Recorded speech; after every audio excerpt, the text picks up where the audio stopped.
Спортто ийгиликке жетүү үчүн атлеттин аракетинен сырткары мамлекеттин капчыгы калың болуусу зарыл. Каржы маселеси канчалык жакшы болсо, көрсөткүч ошого жараша. Мамлекет тарабынан колдоо жакшы, бирок эмнегедир кыргыз спортунда ийгилик аз. Бразилияда өткөн Олимп оюндарынын жыйынтыгы кейиштүү. Спортчулар мамлекеттен бөлүнгөн каражаттарын өз убагында албай калган учурлар көнүмүш адат. Журналист Гулиза Авазованын айтымында спортто коррупция тамырлап кеткен. Жаш балдардын, командалардын тренерлеринен баштап мектептин директорлоруна чейин, жана дагы өзүнүн жана айтып кеткендей госагентствонун өзүндөгү, аппараттын өзүндөгү жетекчилерден башталган бул окуя. Эми ошондон бери 20 жыл, бул 20 жылдан ашык убакыт өтсө, ошондон бери бул коррупция келаткан. Мектепке наразы болсо, бириси агентствого наразы болот, анан бирөөсү федерацияга наразы болот. Мен акчам жеп кетти. Ошондой коррупциялык жолдор көп, бирок көбүнчө эле бул коррупциялык жолдор билинбейт. Журналист сөз кылган жагдайлар жемкорлуктун чети эле. Коргоо кеңешинин иликтөөсүндө спортчуларга стипендия жана атайын наамдарды берүүдө жемкорлук тобокелчилиги жогору.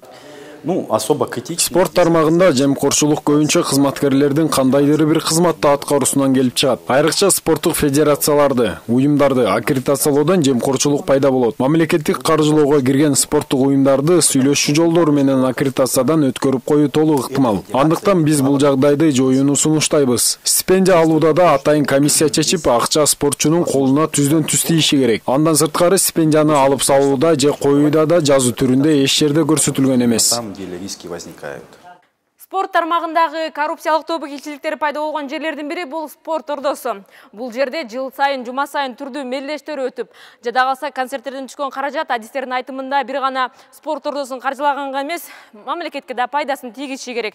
Бирок такталбаган маалыматтар боюнча акыркы 4 жыл ичинде аталган жай мамлекеттик бюджетке 6 миллион чыгым келтирген.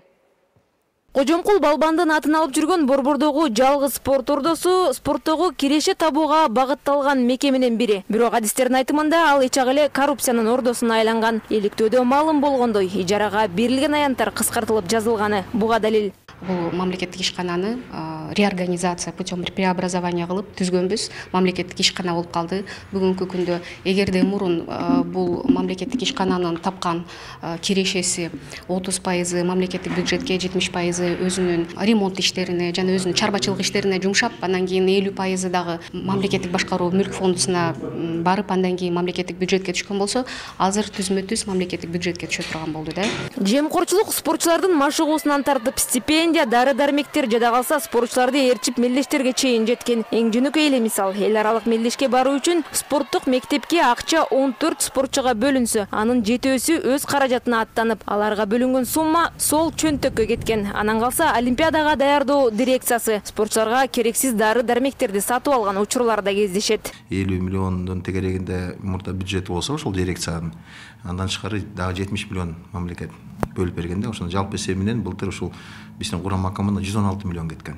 А жыйынтыгы өзүңүздөр билгендей жакшы эмес болду. Мурунку олимпиадаларда 20-30 40 миллион менен биз медаль алып келе жаттык Азия оюндарындачы. Ушундан жыйынтык чыгарганда эле билинет. Биринчиден акчаны үнөмдүү колдонгон жокпуз. Календардык пландар, эл аралык мелдешке катышуу, машыгуулар туура эмес пландаштырылган, туура эмес аткарылган.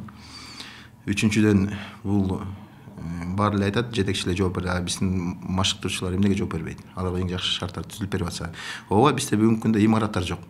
Бирок ошол имарат жок болсо дагы биз ошо биздин курама командаларга арендасын төлөп, көлдө болобу, чет өлкөдө болобу, эң жакшы шарттар түзүлүп берилген. Спорттогу жемкорлукту жоюу үчүн агенттиктин директору Канат Аманкулов өзү кызыктар. Андыктан бир катар спорттук мектептерди жоюп, айрымдарын системалуу өзгөртүү иштери жүрүп жатканын айтат. Бир эле спорттук мектепти 30-40 жылдан бери бир киши башкарып келе жатканы жана бир мугалимдин 3-4 мектепте машыктыруучулук милдетти аркалаганы жемкорлуктан кабар берет. Спортчуга бөлүнгөн каражат так жана өз учурунда жетсе гана Кыргызстанда кийинки олимпиадалык байге болоору шексиз. Бирок азырынча спорт коррупцияны жеңе элек.